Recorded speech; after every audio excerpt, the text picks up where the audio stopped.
What is going on, everybody? It's the Frost. I'm here for a Monday Night Raw.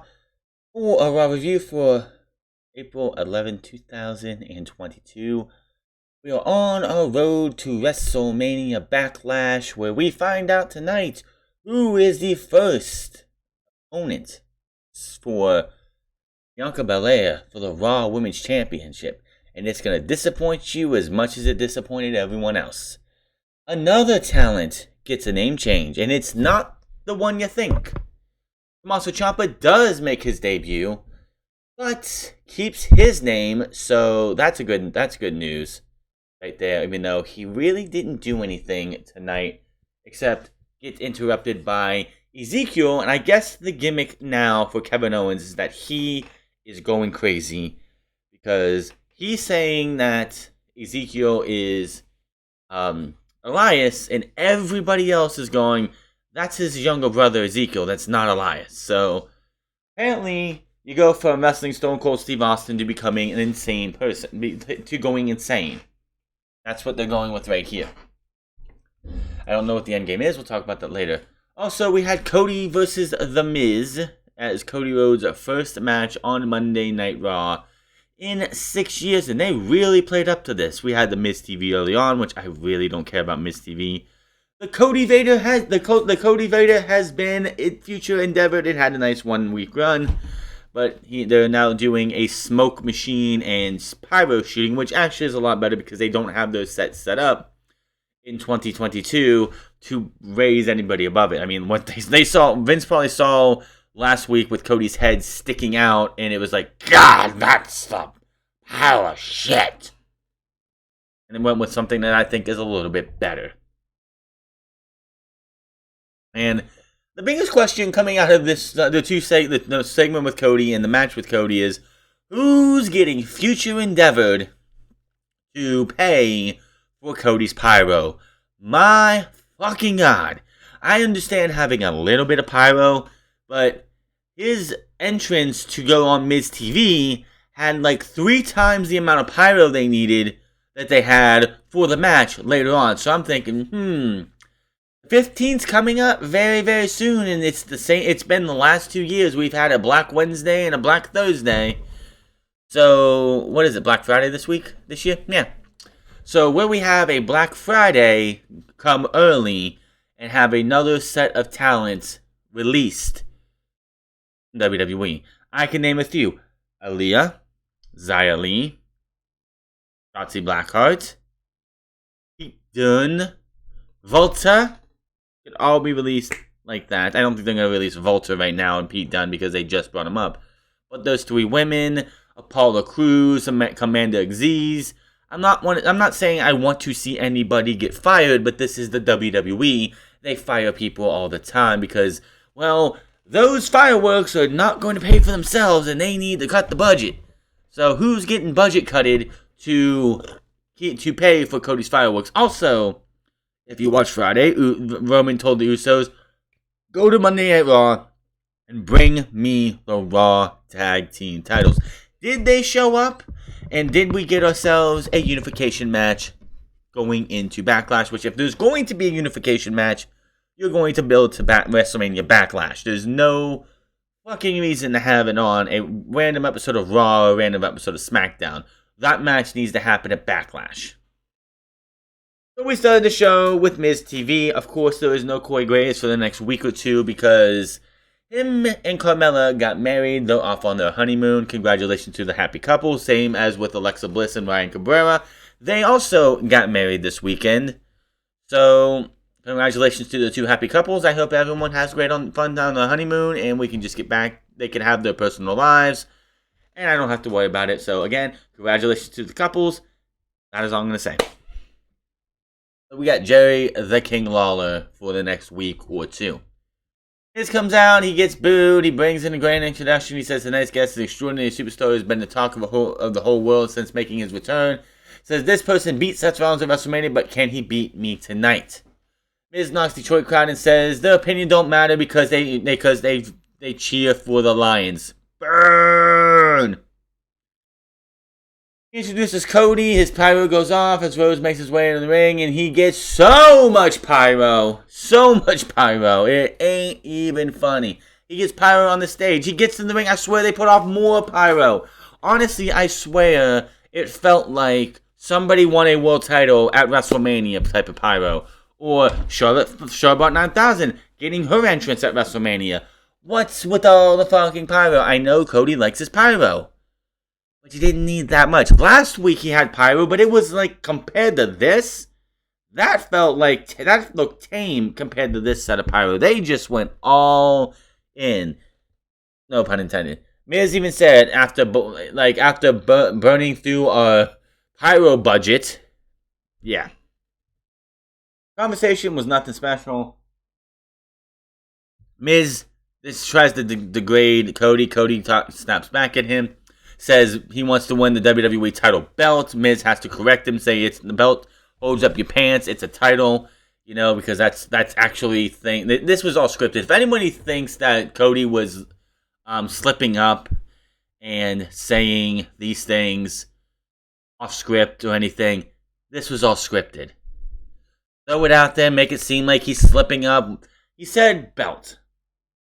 He had to be corrected. He said wrestler. He had to be corrected again. It was all part of the script. Everybody wants to know, is Cody Rhodes not going to be scripted? You're out of your fucking mind. He was scripted. This was 1,000% scripted. Cody says something, Miz has to correct him. Cody says something he's not supposed to, Miz has to correct him. It was all it was him just, it was all scripted. And if anybody thinks otherwise, is a fucking moron. Anyway. So, they talk about everything. Miz brags about destroying the Mysterios and embarrassing Logan Paul. But still wanted to talk about Cody. Of course, what is the one thing Miz always does when he brings one of these people on TV, on Miz TV? I'm jealous of you because everybody's talking about you when they should be talking about me. It should have been me. That's the Miz. That is the Miz to a T. Like, I did this, I should be talked about, but everyone's talking about you, so I have to bring you on my show to degrade you, denigrate you, whatever, and piss on your cheers and all that shit. That's what the Miz has to do every single fucking time.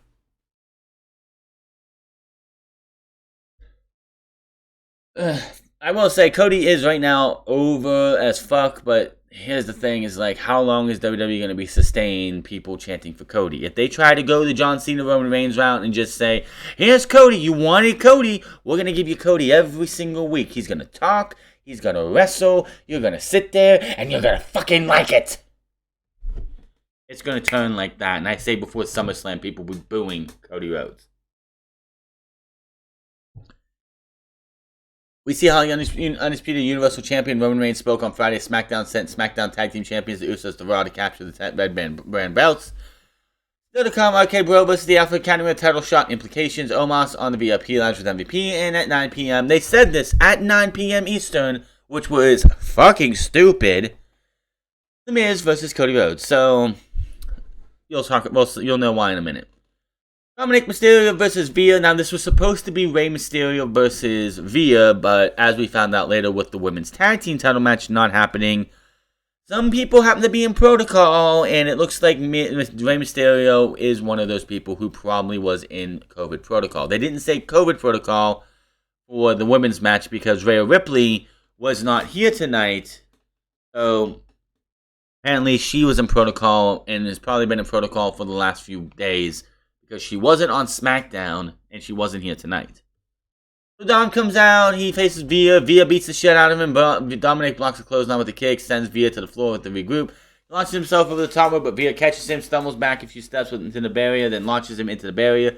Waits for him to get up, decks him with a large right forearm, brings him back to the ring, puts him into a modified camel clutch, and makes the tap out submission.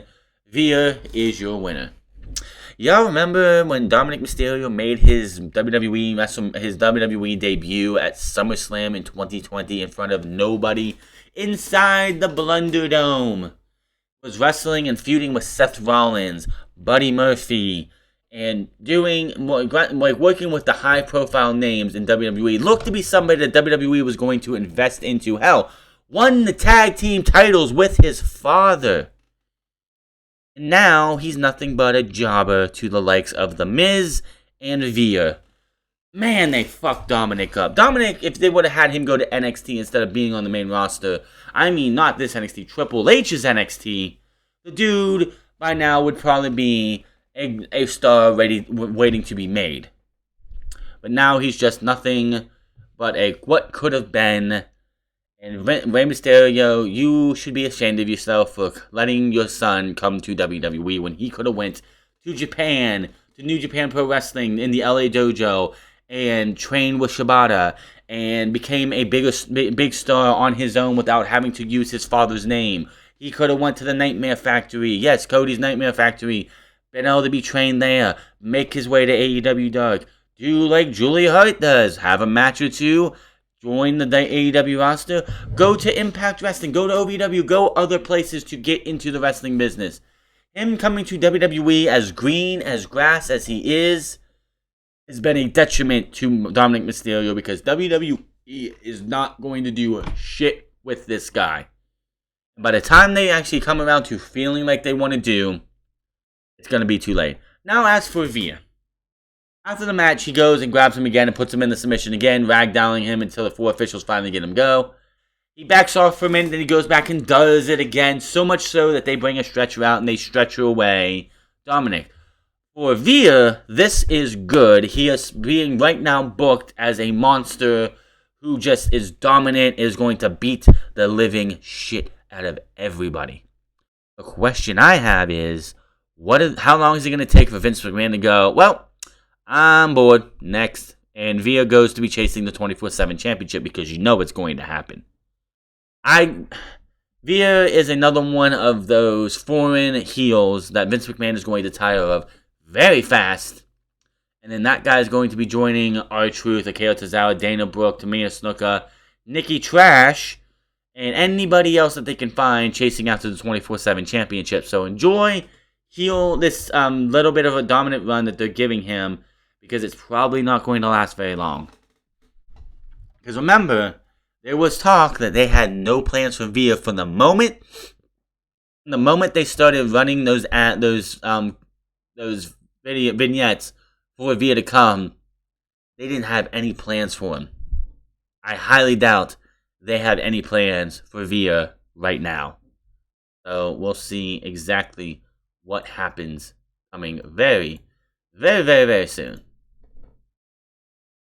So he gets stretchered away. Kevin Patchkin asks him, why did he do that after the match? And he says, while he's shaking, I strike Veer in the hearts of any man. And he's just shaking, and then he stares at the camera with this look of, I'm going to kill everybody. So again, Veer looked good in his opening contest. Good for him. I'm hoping it stays this way. But knowing how WWE works and how Vince McMahon works, Vince McMahon is going to get very bored very, very fast. And then Veer is going to be either back on main event all the time, or chasing after the 24/7 championship, or dropping to the next flavor of the month in WWE. And when we say flavor of the month in WWE, it's whoever comes up from NXT, or whoever comes up from anywhere else, and Vince McMahon gets bored, wants to play with them until he gets bored with them. That's just how this goes. Everybody knows that Vince McMahon gets bored very, very quick. So, we see what happened last week when AJ Styles interrupted Damian Priest and Edge, but ended up getting double teamed. We see footage from earlier today of Sarah Schreiber stopping AJ as he rides to the arena. Schreiber asked about his thoughts going into tonight's match with Priest. He admits he was afraid of what Edge and Priest will make him do to them. Says he talked about his family, and that means a fight. He saw Priest walking nearby, so he ran over and attacked him. Priest fought back, and the two brawled as officials tried to keep them apart. And back to commercial break. So, this match. Oh boy, this match. I do not know what the hell they were doing. Like, holy shit. Holy shit. This match, the way they went about this match, what the hell, man? What the hell? Like, we're having this match here. It's a pretty good match. It's Damian Priest. It's AJ Styles. You can't have a bad match with AJ Styles unless you're Jinder Mahal. Because, you know, AJ Styles does everything he can for him, and just that didn't work out that way. So, having the match here, and AJ Styles is just beating up Priest. He's beating Priest all left, right, and center until he goes for the Phenomenal Forearm. Now, Priest kicks AJ Styles in the head and AJ falls to the outside. All of a sudden, Damian Priest walks to the middle of the ring, puts his arms out, gets down on one knee, the lights go down, we go to the purple lighting. He gets this demonic look on his face. We go to commercial break. We come back. The match was ended. Why? Why was the match ended? I just don't understand it. And the thing of it is, because, listen, like, to this. It was about, when we came back from commercial break, it was 8:56 or 8:57. And you gotta remember, Jimmy Smith said at exactly 9 p.m. it's going to be Cody versus The Miz. So why did you book this match to go longer than it needed to? Why did you book this match only for it to end like that? I don't understand what the fuck this was about.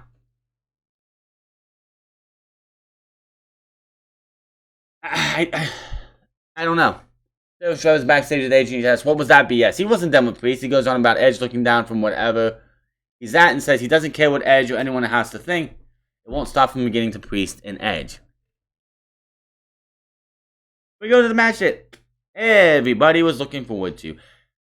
The very first match of The Miz and Cody, like Cody Rhodes' first match back in 6 years. Even they started the show off, they were showing his highlights from his match at WrestleMania, hyping up the fact that this was his first match back in 6 years. Before the match even starts, they come out, we get the same thing with Rhodes. He gets his pyro and everything. The fans sing along. Poses for a pot, the bell rings, the fans chant his name. Before they can even lock up, here comes Seth Rollins, being as Seth Rollins is. And then he goes and says, continue the match. They have the match. Seth Rollins watches from ringside, by the announce desk. And let's see. He remains, let's see here. Miz takes a leg out and applies the figure 4 in the middle of the ring because Cody dropped down from the top rope and was selling his knee. So Miz took a drop kick to that knee and he puts him right into the figure 4. Miz tightens the hold, but Cody isn't giving up. They start doing a slap fight back and forth. They're slapping each other. Cody eventually turns it over, and eventually, of course, Miz gets to the ropes to break the hold. Cody hits the Cody Cutter for a big pop, even on one bad leg, so you know, no selling already. Hits the crossroads, 1, 2, 3, as Rollins looks on. He celebrates, gets on all the fours, gets onto the last one, comes back down. Seth Rollins in the ring is like, Cody, I heard something about you saying rematch? Now remember, at WrestleMania, you were a surprise, so you had every type of advantage. But now that I know what I'm working with, I want a rematch. Cody, off microphone, says, yes, I would gladly give you a rematch. So he laughs some more as the fans pop. Rollins' music starts back up, dances around the ring while Cody watches, and that is where we are going next. Kevin Patrick is backstage and introduces the newest member of Monday Night Raw, Tommaso Ciampa. Oh my god, they brought somebody up from NXT and he didn't get a name change. Holy shit, Ciampa got to keep his name. Hopefully put that in his contract that they can't change his name. Before he can even speak, Ezekiel walks up and introducing himself, welcoming Ciampa to Raw. Ciampa thanks him, but in comes Kevin Owens. He's like, dude, don't listen to this guy. That is Elias. Don't listen to him. That's Elias. Asking him what he's trying to pull, Ezekiel says Owens is mistaken, then he walks off. Ciampa also believes that really is Ezekiel. Owens tells Ciampa not, why are you doing that? And he's like, he's losing his freaking mind. He's losing his mind is what they're doing. They're having him lose his mind over Ezekiel. Now, I don't know what the fuck they're going to do. I don't know what the endgame is with this Ezekiel thing. He's dressed to compete. Why isn't he wrestling a match? What are we doing here?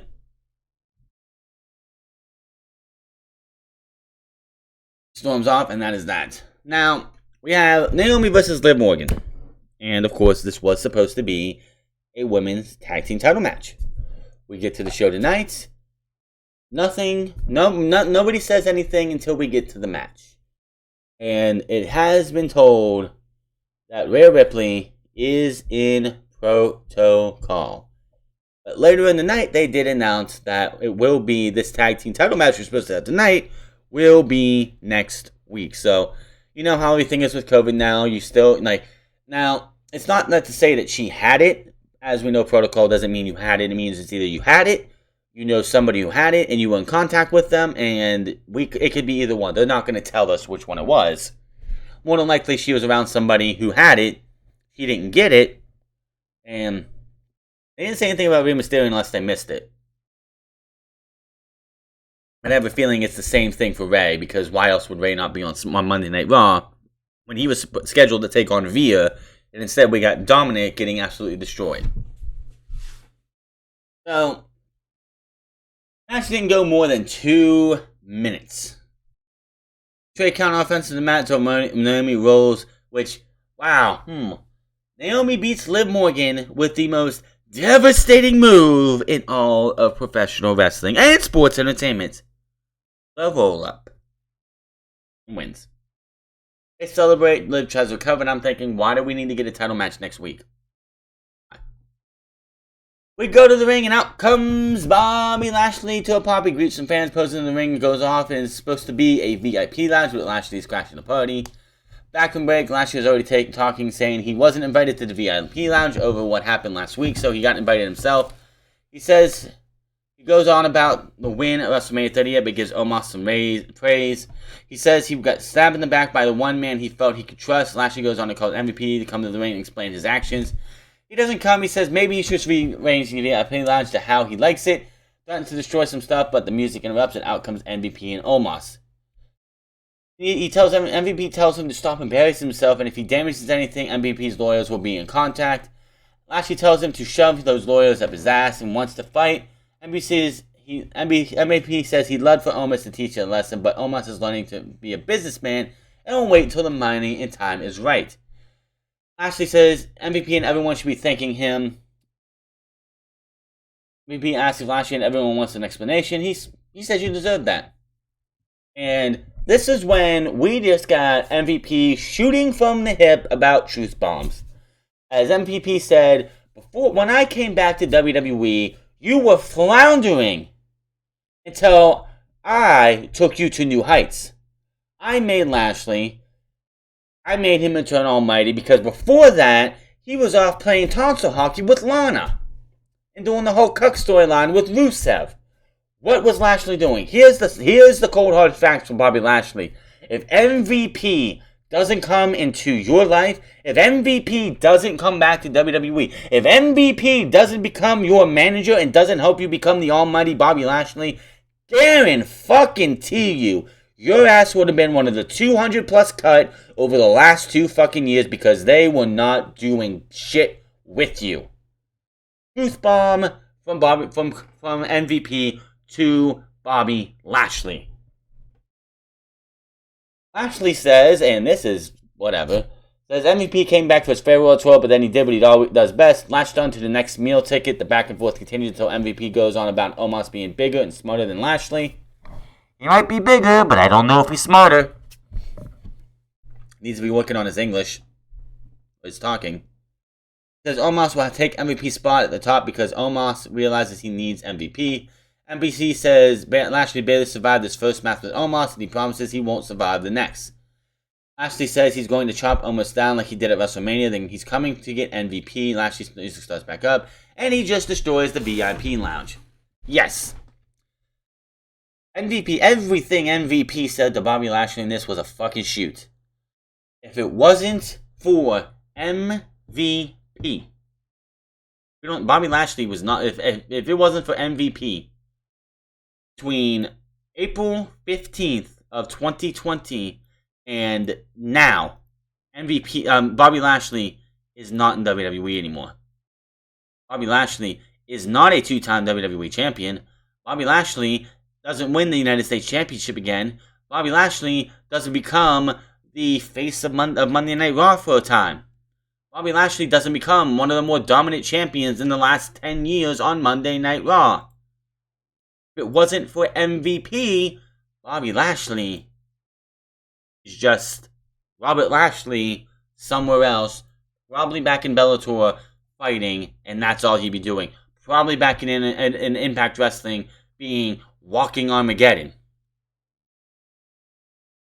So, Lashley should be thanking MVP, and I'm sure he does backstage, because if it wasn't for MVP, I don't know what the hell we'd be watching right now, because he was the reason Bobby Lashley got anything in this company. Plain and simple. So, yeah, that is all that. Obviously, that's going to be happening at the pay-per-view. More dumb shit with 24/7 stuff. I don't care what happens with the two bachelorettes and wedding or whatever. I don't care.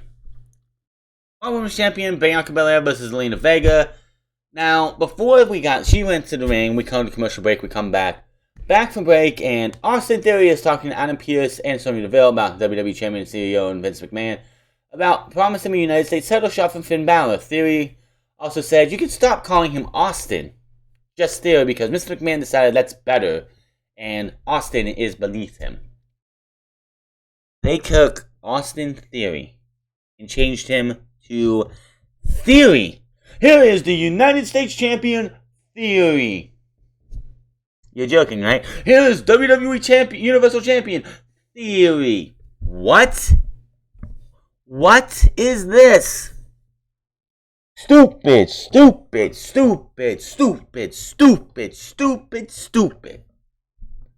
That's what that is. Stupid.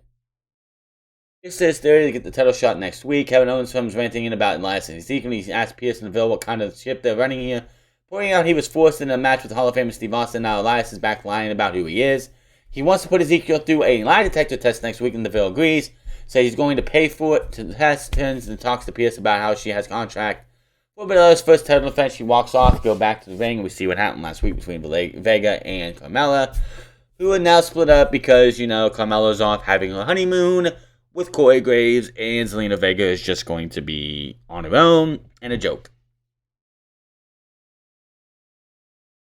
Earlier today, she says forget about Carmella and Corey because she feels liberated without dead weight, and goes on to say she will defeat Belair, and she will be the first woman, she'll be the next women's champion. This match lasted 57 or so seconds. This was an embarrassment. Zelina Vega won the shitty Queen's Crown tournament. Soon after, won the tag team titles with Carmella. Lost them at WrestleMania. She makes a declaration that she is going to be the first person to challenge Bianca Belair, and gets squashed in less than a minute. Wow. She's like, I know people ragged on her because when she first came back last year around Money in the Bank, she lost every single match for like 6 to 8, 9, 10 weeks straight. Then went on to win the Queen's Crown tournament, won the tag team titles, and now she's back to her losing ways. Hope you enjoyed that little 15 minutes of fame of yours, Zelina, because guess what? You're going to be a jobber for the next 6 months or so. Sonya Deville comes out after the match, KOD in like less than 90 seconds, or less than a minute. Sonya Deville comes out. She's in the ring. We go to commercial. We come back. She congratulated her on her WrestleMania win and calling her fans to cheer on. She says she found a new challenge for her, but it was not easy because of the stacked women's division. This is the weakest the women's division has been in history. Just saying. You need several superstars, including Becky Lynch, who would love to have a rematch. I don't know what Becky's going to be doing. Piper Niven, Alexa Bliss, Carmella, whenever she comes back from her honeymoon. But Belair says she'd be happy to get in the ring with any of those names she just said, but at the end of the day, it doesn't matter who her opponent will be because she will lead the title with the title because she's the strongest, toughest, bravest, blah, blah, blah, blah, blah. And she's ready to find out who her opponent is. Deville has an open contract for the Raw Women's title, says that Belair is serious about getting in the ring with anyone, then sign it now and prove why she is the EST. She sees what she's trying to do here, but she says, let's do this. Throws the mic down, signs the contract.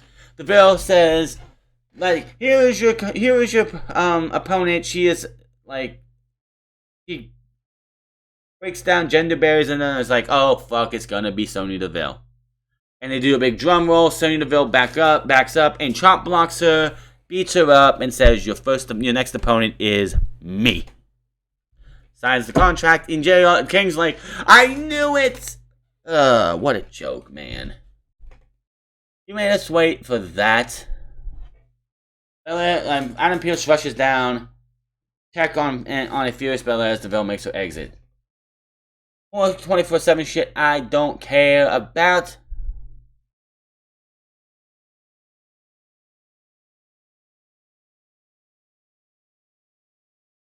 Back from the break, and from the segment we have the RK Bro versus the Alpha Academy. It's RK Bro versus Alpha Academy. It was a good match, but if you've seen them before, you've seen it multiple times. I'm tired of rematch-mania. Now, I will say, Chad Gable knows how to sell the RKO. Like, my God, he took the RKO from Randy Orton after he pinned Randy Orton 1-2. Orton kicked out, immediately hit him with the RKO out of nowhere 1-2-3, and like the dude just can sell it. He's one of the best sellers of the RKO right now. I'm just saying. After the match, the champs stand tall. The title's in the air. A black SUV rises up, and out comes the SmackDown Tag Team Champs, the Usos. They go walking through the backstage area looking for Randy Orton and Riddle. Come back, and they're come to the ring as we have the Tag Team Champions still there. Orton says he wasn't sure if the Usos were coming to Raw, but it looks like the Undisputed Universal Champion let the bitches off the leash.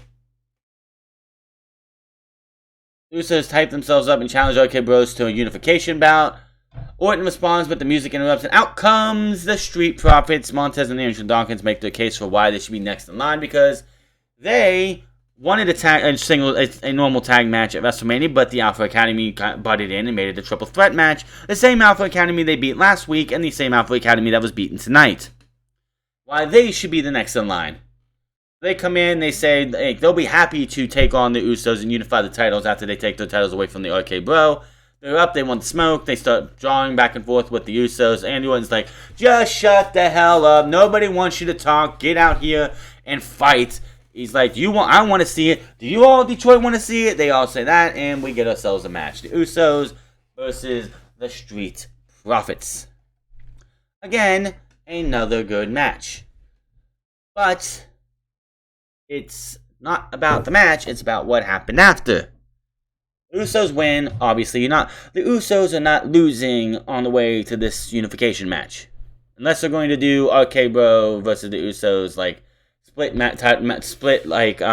singles matches, like Randy versus Jimmy and Matt Riddle versus Jay. That's how you would do that. But after the match, RK Bros get in the ring. All four men hold up their championships. I think that's going to be in the Raw, but no. The Usos leave for a minute. Dawkins tries to, the Street Profits try to attack the RK Bros. They take them out. Randy eats a super kick to the face. Riddle gets taken out too. The Usos hold up all four pieces of gold. One holds up the blue, one holds up the red, and that's how the show goes off the air. I'm sure by the time this review goes up, they'll probably make it official at WrestleMania Backlash. We will get the Usos versus the RK Bro to unify the tag team titles. Here's my thing. You can unify the tag titles. You can unify the women's titles. You can unify the men's world title. Do not unify the United States and the Intercontinental Championship. You do have enough to do those titles on both shows. But you don't have enough to do a singles tag team, 2 tag team brands. And the world champion, you could have the world champion on one show one week and the champion on the next show the next week. Same thing with the tag champs. The women's champ, same thing. So, Finn Balor, Ricochet, say they keep their titles, you have everyone else unified. They're going to be the guys you need in the U.S. and an Intercontinental Champion, because the one time, on the loop that Roman Reigns is not there, you need, if he's on SmackDown's loop, Finn Balor is going to be the main event of those shows. If he's on the Raw loop, Ricochet is going to be the main event of those shows. It helps elevate those titles just a little bit, because you need to have these guys go out there and actually win. And if, say, Austin Theory beats Theory. I'm going to keep saying Austin Theory because it's why I hate when you shorten people's names. Changing Volta to Gunther is one thing because it's one word name. But when you take Austin Theory and call him Theory, you know what would have been smart? Say, just call me Mr. Theory. That would have made a little bit more sense because he's the protege of Mr. McMahon. So he could be Mr. Theory. That would have been fine. But they can unify the tag team titles. They don't have enough teams. They really don't even have enough teams to even have a tag team division. You got the RK Bros, the Street Profits, the Alpha Academy, and the Usos, and the New Day. The Viking Raiders are trash. The Lethal Lovers are trash. Yeah. And Tommaso Ciampa. Tommaso Ciampa makes his official main roster debut tonight. He's on TV for 2 minutes in a backstage segment that was a setup for Kevin Owens and Elias/Ezekiel. Wow. The only positive of that is he's still Tommaso Ciampa. That's the only positive of that. The biggest question is, how are they going to get us to Bianca Belair versus Ronda Rousey? Obviously, Bianca Belair is going to lose the Women's Championship in the unification to Ronda Rousey because Ronda Rousey is going to beat Charlotte 9000 at WrestleMania Backlash. Once that's done and over with, we get the SummerSlam. I guess you could keep the Women's Championships the way they are for now, but you need to unify them because look at all the women on these rosters. There is literally no reason to have 2 championships when majority of the Raw women are fighting over the 24/7 championship who are on IRL. Or IR. Not IRL, but IR. Literally no reason to hold that, to have one women's championship. Just merge the divisions, kill off the women's tag team titles, and boom, you have a robust division. You don't have to have 2 separate championships. You don't. You could have, especially since Roman can be on both Raw and SmackDown in the house show loop, like I said. Finn Balor main events one side when that happens, when Roman's not there, and Ricochet main events when Roman's not there on the SmackDown side. It's that fucking simple. How hard is that to understand? But we'll have to wait and see what happens with all of this. Monday Night Raw was another just big old waste. Cody vs. Miz could have went maybe 3 or 4 minutes too shorter, but you know, it is what it is. Cody versus Seth Rollins at the pay-per-view. I think they could make it a submission match. Would be interesting. Do something than just another bland old title singles match. Seth obviously is gonna win, right? Or you're just gonna do 2-2 and that 2-0 and that's it. I could easily see them having Seth win the second one, and then Cody, of course, winning the third one at the May. Is it May or June? The June pay-per-view, whatever the fuck comes after WrestleMania Backlash. Well, nothing else to say really. Monday Night Raw was just meh. Cody Miz was fine. Both tag team matches were fine. The rest was just meh. But hit that subscribe button, comment down below, like or dislike this video. Find me on Minds at the Frowns Club. Find me on twitch.tv/thefrowns Club, and find me on Instagram at the Frowns Club. And I will see you guys on Wednesday, where we have ourselves a very interesting show going on. Until then, my name is Franz, and I'll see you guys later.